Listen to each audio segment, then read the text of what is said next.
নমস্কার, রাধে রাধে। আজ আমরা জানতে চলেছি আর মানুষের আত্মা বা পশু পাখি সমস্ত জীবের আত্মা, এই আত্মা সম্পর্কে অনেকের কৌতূহল বিরাজ করে। এই আত্মা মানুষ মারা গেলে বা এই পশু পাখি মারা গেলে এই আত্মা কোথায় যায়, সেই বিষয়ে আমি তোমাদেরকে জানাবো ভগবান শ্রীকৃষ্ণের মুখে নিঃসৃত কথা। চলো বেশি কথা না বাড়িয়ে মূল ভিডিওতে যাওয়ার আগে একটা কথা বলি বন্ধুরা, যদি আমার এই ভিডিওটি ভালো লেগে থাকে তাহলে লাইক, কমেন্ট ও সাবস্ক্রাইব করবে। আত্মা অমর বিষয়টি একটি বিষয় বিস্তৃত গল্পের আকারেও তুলে ধরা হলো।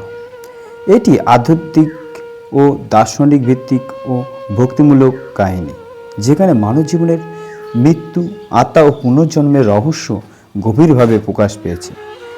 যে আত্মা অমর, এই কথাটা সবারই একটা কৌতূহলে জাগে। তাহলে এক অনন্ত যাত্রার গল্প। প্রথম অধ্যায়, জীবনের সন্ধিক্ষণ। গ্রামের নাম ছিল শান্তিপুর।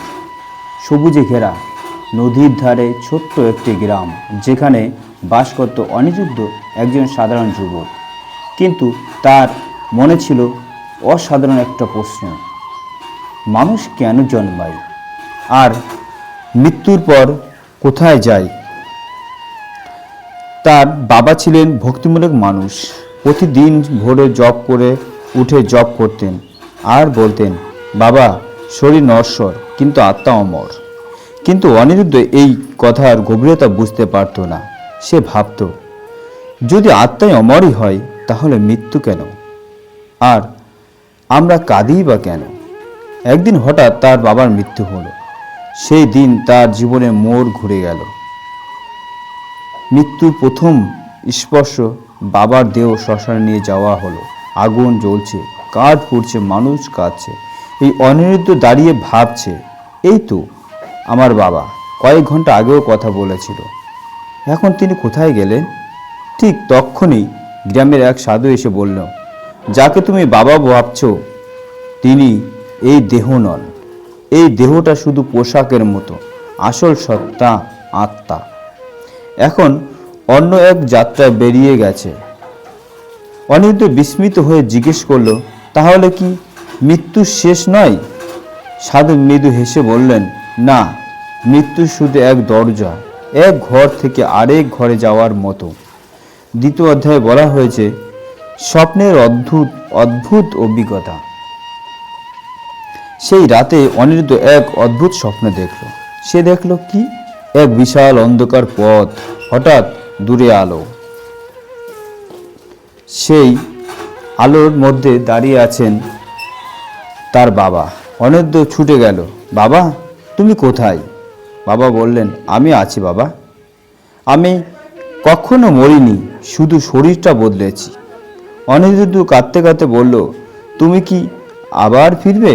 বাবা বললেন, যখন সময় হবে আমি আবার আসব, অন্য রূপে, অন্য দেহে।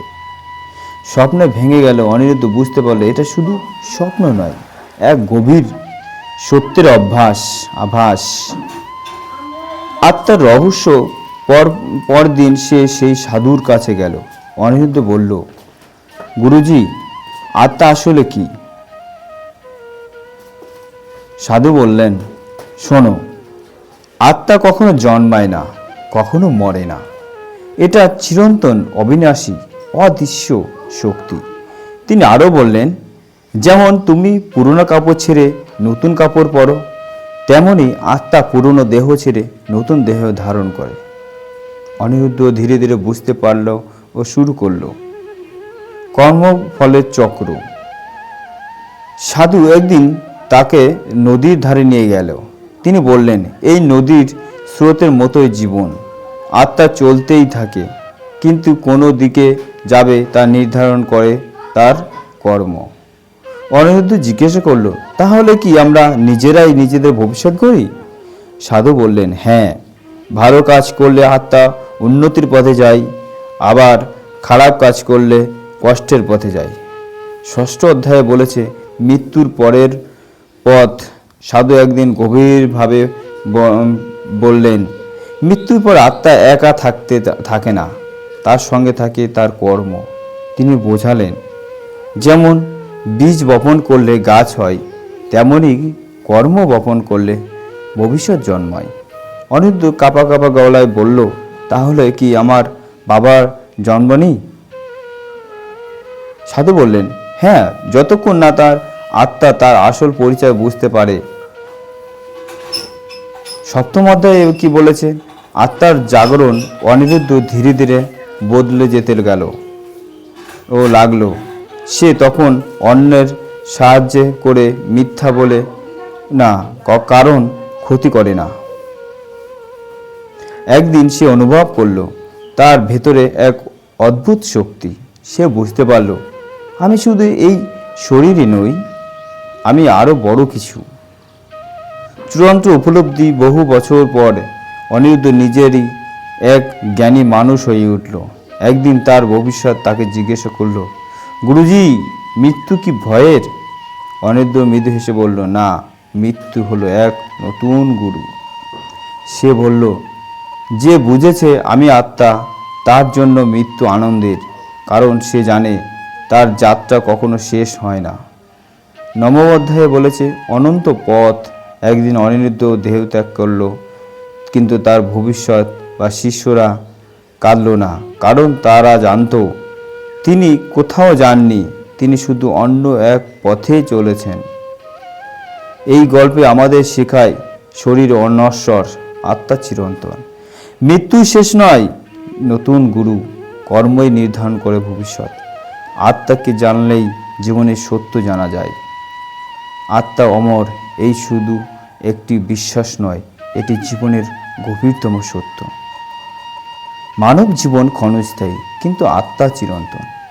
এই গভীর সত্যটি আমাদের শিখিয়েছে শ্রীকৃষ্ণ তার অমর বাণীতে। শ্রীমদ্ ভাগবত গীতায় এই বলা হয়েছে যে আত্মা কখনো জন্মায় নেই, মৃত্যু নেই।